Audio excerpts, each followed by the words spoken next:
સંધાન all Gujarat integrated classroom. સેટેલાઇટના માધ્યમથી જોડતી કડી એટલે સંધાન. નમસ્કાર વિદ્યાર્થી મિત્રો, સુપ્રભાતમ. ઓમ પૂર્ણમદ પૂર્ણમિદમ પૂર્ણાત પૂર્ણમુદચ્યતે પૂર્ણસ્ય પૂર્ણમાદાય પૂર્ણમેવાવશિષ્યતે. વર્ષા ઋતુના આ સુંદર વાતાવરણમાં આપ સૌ જ્યારે પ્રાસ્તાવિક વિલાસનો આજે આપણે જે ચર્ચા કરવા જઈ રહ્યા છીએ તેના અનુસંધાનમાં હું આપની સમક્ષ આ વિષયને થોડીક અલગ રીતે, થોડાક તમારા રસના વિષયો પ્રત્યે અભિમુખ થાવ તે માટે થઈને જગન્નાથના જીવન વિશે અને તેમની આ એક વિશિષ્ટ કૃતિ એવી ભામિની વિલાસમાંથી આ એક વિભાગ યુનિવર્સિટી દ્વારા જ્યારે નિયત કર્યો છે તેવો પ્રાસ્તાવિક વિલાસ વિશે આપણે ચર્ચા કરીશું. સૌપ્રથમ મારો પરિચય તમને આપી દઉં. હું પ્રાધ્યાપક ડૉક્ટર રાકેશ પટેલ, અત્યારે ડેપ્યુટેશન ઉપર ચિલ્ડ્રન્સ યુનિવર્સિટી સેક્ટર 20 ગાંધીનગરમાં ફરજ બજાવું છું. મારો વિષય સંસ્કૃત તો છે જ, પણ એ ઉપરાંત સંશોધન, તે ઉપરાંત NSS અને અન્ય વિદ્યાર્થી પ્રિય એવી અનેક પ્રવૃત્તિ સાથે જોડાયેલો છું. વિદ્યાર્થી મિત્રો, આજે જે આપણે વિષયની ચર્ચા કરવા જઈ રહ્યા છીએ તે પંડિતરાજ જગન્નાથ એટલે કે સંસ્કૃત સાહિત્યના અંતિમ કોઈ કવિ અથવા પંડિત અથવા સાહિત્યશાસ્ત્રના અંતિમ જેને કવિરાજ કહી શકીએ તેવા જગન્નાથના જીવન વિશે સૌથી પહેલાં આપણે ચર્ચા કરીશું. પરંતુ આપના અભ્યાસક્રમમાં ભામિની વિલાસ અને તેના જે 4 મુખ્ય વિભાગો છે, 4 એના પ્રકરણો છે, તેમાંનો એક વિભાગ એટલે પ્રાસ્તાવિક વિલાસ.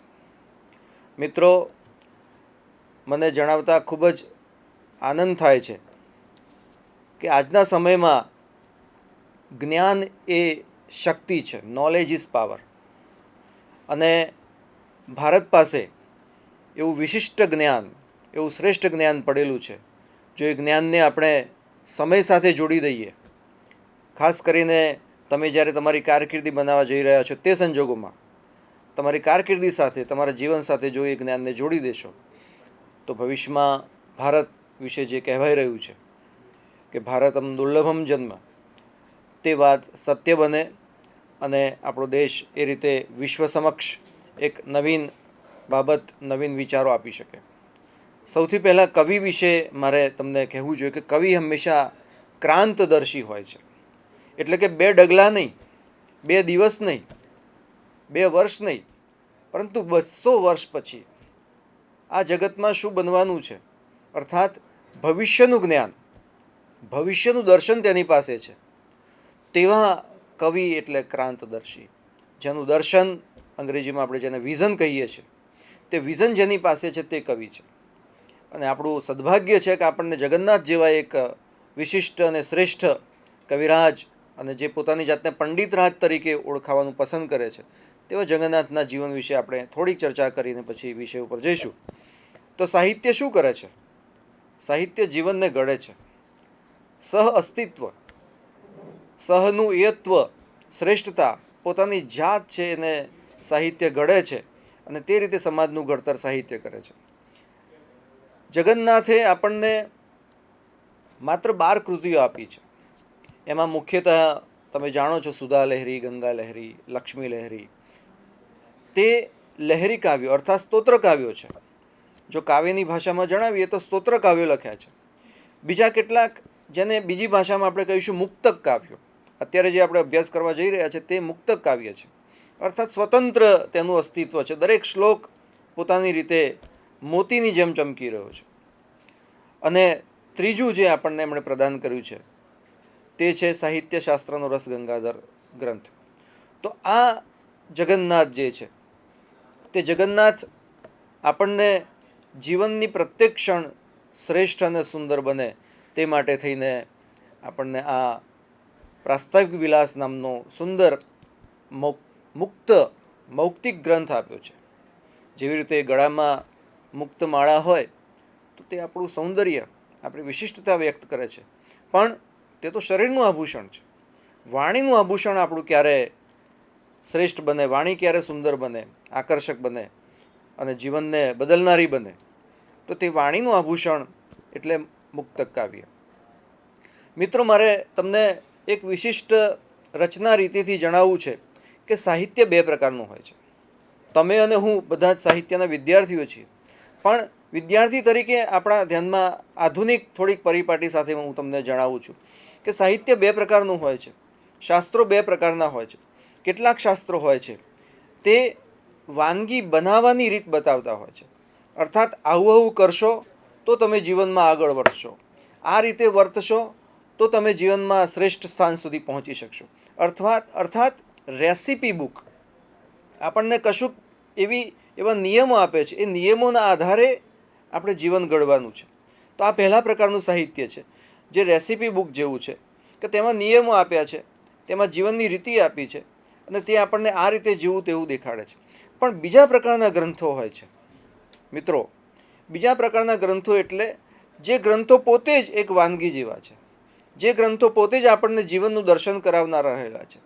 અને આ બીજા પ્રકારનું જે સ્વયં આનંદ આપનારું સાહિત્ય એટલે કે કેટલુંક માર્ગદર્શક સાહિત્ય હોય છે અને કેટલુંક સ્વયં માર્ગ હોય છે, સ્વયં આનંદરૂપ હોય છે, સ્વયં આપણને સાહિત્ય સુધી લઈ જાય છે.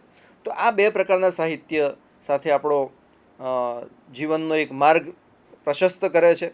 જેવી રીતે રસગંગાધર છે, તો રસગંગાધર ગ્રંથ એ રેસીપી જેવું છે કે આટલું આટલું તમે જો ધ્યાનમાં રાખો તો સુંદર કાવ્ય રચી શકો, સાહિત્ય રચી શકો. પણ પ્રાસ્તાવિક વિલાસ એ શું છે? તો પ્રાસ્તાવિક વિલાસ એ પોતે સ્વયં આપણને આનંદ આપે છે. એનો કોઈ પણ શ્લોક તમે ઉઠાવીને વાંચશો તો તેમાંથી તમને આનંદ, જ્ઞાન અને કોઈને કોઈ વિશેષ સંદેશ મળશે. તો આ સાહિત્યની બે વિભાવના તમારી સમક્ષ મૂકી છે. તમે જ્યારે પણ સાહિત્યનો અભ્યાસ કરવા બેસો ત્યારે ધ્યાન રાખો કે તમે કેવા પ્રકારનું સાહિત્ય વાંચી રહ્યા છો. જો તમારે પોતાને જ્યારે આનંદ પ્રાપ્ત કરવો હોય, કશુંક મેળવવું હોય, તરત જ સદ્ય તમારે કંઈક મેળવવું છે, તો એવું સાહિત્ય વાંચવું જે સાહિત્ય તમને તરત જ આનંદ આપે. બીજું કેટલુંક સાહિત્ય છે માર્ગદર્શક સાહિત્ય હોય છે. તો આ રીતે દાખલા તરીકે એક ઉદાહરણ તમને આપું. અહીંયા જગન્નાથના જ આ પ્રાસ્તાવિક વિલાસમાંથી એક શ્લોકનો અંશ હું લઉં છું કે સત્પુરુષ હિતાચરણૈહિ. સત્પુરુષ કોણ છે? તો જે હિતનું આચરણ કરે છે, સ્વયંનું હિત અને સમાજનું હિત, આ બંને પ્રકારના હિત જે સાચવી જાણે છે, આચરિત કરી શકે છે, તે એટલે સત્પુરુષ. તો જુઓ તમે બે શબ્દોમાં સત્પુરુષ હિતાચરણૈહિ, હિતનું આચરણ કરે તે સત્પુરુષ. તમને બધાને ફિલ્મોમાં રસ હોય જ, તમારી ઉંમર છે તે પ્રમાણે, તો એમાં તમે કહેતા હો છો કે આ ફિલ્મનો આ ડાયલોગ, આ સંવાદ ખૂબ આનંદ આપે છે. તો શું તમે એમ માનો છો આપણા સાહિત્યશાસ્ત્રીઓની વાત નહીં થઈ ધ્યાનમાં હોય? તેમણે શ્લોકોના માધ્યમથી, મુક્તકના માધ્યમથી આપણને આવા નાના નાના ટુકડા કે જેમાં બે શબ્દોની અંદર જ જીવનનું દર્શન આવી જતું હોય, તો સંસ્કૃત સાહિત્યનો આ ડાયલોગ કહી શકાય તેવા આ કેટલાક શ્લોકો છે. દાખલા તરીકે બીજું પણ એક સુંદર જગન્નાથના આ પ્રાસ્તાવિક વિલાસમાંથી જ આપણે શરૂઆતમાં લઈ શકીએ કે જગતને પ્રિય લાગે એવા ગુણના ગૌરવથી યુક્ત અને વિશુદ્ધ મનવાળા લોકો એમનો ક્રોધ પણ રમણીય લાગે છે. જગતમાં ક્રોધ તો મોટાભાગે દુર્ગુણ ગણવામાં આવેલો છે, પણ કેટલાક લોકોનું વ્યક્તિત્વ એવું હોય છે જે આપણને એ દુર્ગુણ હોવા છતાં પણ આપણા માટે સદ્ગુણ બની જાય છે. અથવા તો ક્રોધ જેવી બાબત છે, એ ક્રોધ જેવી બાબત પણ એ વ્યક્તિ જ્યારે પોતાના જીવનમાં, દૈનિક જીવનમાં જ્યારે પોતાની સાથે એ ક્રોધ આવતો હોય છે ત્યારે તે સદ્ગુણ બની જાય છે. તો જુઓ મિત્રો, આ રીતે તમે ધ્યાનમાં રાખશો કે જગન્નાથ છે એ કેવા પ્રકારનો કવિ છે, કેવા પ્રકારનો પંડિત છે. તો મને બીજા તો અન્ય ઘણા બધા શબ્દો મળ્યા. દાખલા તરીકે તે ખુમારીવાળો કવિ છે, પણ તમને ગમી જાય એવું કોઈ શીર્ષક આપવું હોય તો જગન્નાથ છે દબંગ કવિ છે. તેણે યુવાનોમાં અને ખાસ કરીને તે સમયના જે લોકો હશે તેની સમક્ષ એ દર્પયુક્ત, ખુમારીયુક્ત તેનું કવિત્વ આપણને જોવા મળે છે. તો આ તેની જે ખુમારી છે તે તેના સાહિત્યમાં આપણને જોવા મળે છે. તેણે એક સમયે તો એવું કહ્યું કે માં સરસ્વતી પણ પોતાની વીણા વગાડવાનું છોડીને, વીણાનું સંગીત બાજુ પર મૂકીને તે મારી વાણીને સાંભળે. એટલું જ નહીં, એટલે સુધી કહ્યું કે મારી વાણીને જે ન સાંભળે તે કોણ? તો કે છે નર પશુ ન સાંભળે, અથવા તો મસ્તક ન હલાવે, અને કાં તો શિવજી પોતાનું મસ્તક સ્થિર રાખી શકે. આટલી એની ખુમારી છે. પોતાની જાત ઉપરનો વિશ્વાસ, આત્મશ્રદ્ધા જે છે તે ઉચ્ચ કોટીની છે. તો આવા કવિને આપણે શું કહીશું? આવા કવિને દર્પયુક્ત ખુમારીવાળો ધમાકેદાર કવિ જો કહેવો હોય તો આ મમ્મટને આપણે એ રીતે કહી શકીશું. તેમનું વતન ક્યાં છે? તો જુઓ તમે મિત્રો કે તે સમયમાં આખા ભારતમાં અને ખાસ કરીને દક્ષિણમાંથી આવેલા છે. જગન્નાથનું જે મૂળ નિવાસ છે તે આંધ્રપ્રદેશ છે એવું કેટલાક વિદ્વાનો આઠવલે, પ્રોફેસર આઠવલે વગેરે કહે છે. પણ તેમણે જયપુરમાં આવીને પોતાનો નિવાસ અને ત્યાંના રાજાને તેમની સમક્ષ તેમણે પોતાનું કવિત્વ પ્રગટ કર્યું છે. જગન્નાથ વિશે આપણા સાહિત્યકારોએ, આપણા વિદ્વાન કવિઓએ જે એમના ગુણગાન ગાયા છે તે પણ સાંભળી લો મિત્રો. જગન્નાથો જગન્નાથો ભારતી અતિ દૈવતમ યત પદોપાસનામ સદ્યો વિદ્યતે પરમામ મુદમ. જગન્નાથનું સાહિત્ય તે કોઈ પણ વ્યક્તિને આનંદ આપનારું છે. તો આવું એમને અર્ઘ્ય આપીને આપણે આગળ વધીએ છીએ. જગન્નાથ છે તેમને ત્રિપુરા સુંદરીની ઉપાસના કરેલી, અને ત્રિપુરા સુંદરી એ તેમને આશીર્વાદ આપેલા. મિત્રો સાંભળો, આશીર્વાદ શું છે? આ કુરુદેશ વિચરેર મામ કુરુ પરવાદ નિર્જયે શંકામ સ્વીકુરુ વરમેકમ મે વ્યાકુરુ ભો વત્સ શાસ્ત્રાણી. હે જગન્નાથ, તું આખા દેશમાં ભ્રમણ કર. એટલું જ નહીં, તું વિદ્વાનોને પરાસ્ત કર, અને આ મારું વરદાન છે કે તું શાસ્ત્રોની મદદથી કોઈ પણ પંડિતને પરાસ્ત કરી શકીશ. તો આ રીતે અનેક શાસ્ત્રોમાં તેનું પ્રાવીણ્ય હતું. હવે તમારી સમક્ષ હું એક પછી એક સ્લાઇડ બતાવું છું. સૌથી પહેલાં તમારી સમક્ષ જે સ્લાઇડ દેખાઈ રહી છે તે છે ઉર્મી કાવ્ય અંગેની છે. પ્રાસ્તવિક વિલાસ તેની અંદર બે બાબતો વિશેષ કરીને જોવા મળે છે. મિત્રો, પરીક્ષાના સંદર્ભમાં પણ આ બાબતો તમારા માટે અગત્યની છે. તો શું છે આ પ્રાસ્તવિક વિલાસ? તેનો સ્વરૂપ પરિચય, તે હકીકતમાં તેમાં કેવા લક્ષણો છે? તો આપણે જાણીએ છીએ કે તેના માટે ઉર્મી કાવ્ય, ગીતિ કાવ્ય, ગીત, સંગીત કાવ્ય, ગાયન કવિતા, સંગીત કલ્પ, ભાવ કાવ્ય, રાગધ્વનિ કાવ્ય. મિત્રો, કવિતા એ શું છે? તો આ તો કંઈ તમને સમજાવવાનું હોય જ નહીં. કવિતા એ હૃદયનો વ્યાપાર છે. ભાવ એટલે કે ઉર્મી છે. મનુષ્યનું અસ્તિત્વ બે બાબતોથી શક્ય બને છે. એક છે બુદ્ધિ અને બીજું છે હૃદય. બુદ્ધિનું કામ કેટલું છે? તો બુદ્ધિનું કામ જીવનમાં 30-40% બુદ્ધિનો વ્યાપાર ચાલતો હોય છે. પણ મનુષ્ય જીવતો તો હોય છે ભાવ અને ઉર્મિઓથી. તેની પાસે બુદ્ધિનું ગમે એટલું ઓજસ હોય, પણ જો તેનો ભાવ છે તે ઘટતો જાય તો તે ભાવ મનુષ્યને ક્યાંનું ક્યાં લઈ જાય. કાવ્યના મૂળ તત્વો પણ તમારા ધ્યાનમાં હોવા જોઈએ. કાવ્યના 3 મૂળ તત્વો હોય છે. એક તો વિચાર બીજ એની અંદર છુપાયેલું હોય છે, ઉર્મી હોય છે, અને કલ્પના. આ 3 બાબતો જો કવિની અંદર જોવા મળે તો સમજી લેવું કે તે ઉત્તમ કવિ છે. સંસ્કૃત આલંકારિકોએ વસ્તુધ્વનિ, રસધ્વનિ અને અલંકારિક ધ્વનિ તેવા તત્વોને કેન્દ્રમાં રાખ્યા છે. મિત્રો, તમે જ્યારે સંસ્કૃત વિષયમાં આગળ અભ્યાસ કરશો એટલે અભિધા, લક્ષણા અને વ્યંજના એ કાવ્યની જે 3 શક્તિઓ છે તેના સંદર્ભમાં જ અહીંયા તમારી સમક્ષ આ 3 બાબતો મૂકેલી છે. આપણે આગળ વધીએ તો ગુજરાતી સાહિત્યમાં હવે મારે તમને જે બાબતો, જે કેટલીક સ્પષ્ટતાઓ છે તે ગુજરાતી સાહિત્ય સાથે પણ આને થોડુંક જોડીશું તો આપણા ધ્યાનમાં આવશે કે તમે નરસિંહ, મીરા, દયારામ વગેરેના સાહિત્યથી પરિચિત છો. તો અહીંયા જે પ્રાસ્તાવિક વિલાસ છે તે પ્રાસ્તાવિક વિલાસ પણ શું છે? તો તે પણ ગુજરાતી સાહિત્યમાં નરસિંહ, મીરા વગેરે જે પદ આપ્યા છે, દયારામની ગરબીઓ છે, ગરબા છે, લગ્ન ગીતો છે, આ બધું ઉર્મી કાવ્ય છે. હૃદયની ઉર્મિઓને ઝંકૃત કરે છે. તો આ જે સાહિત્ય છે તે સાહિત્ય રસ ક્ષેત્રને જોડી આપે છે. તે જ રીતે અંગ્રેજીમાં પણ સુંદર વ્યાખ્યા આપે છે, finest and trusted form of poetry. કવિતા એ શું છે? સુંદર અને વિશ્વાસ ઉત્પન્ન કરે તે પ્રકારની કવિતા જે છે તે જ ઉત્તમ કવિતા છે.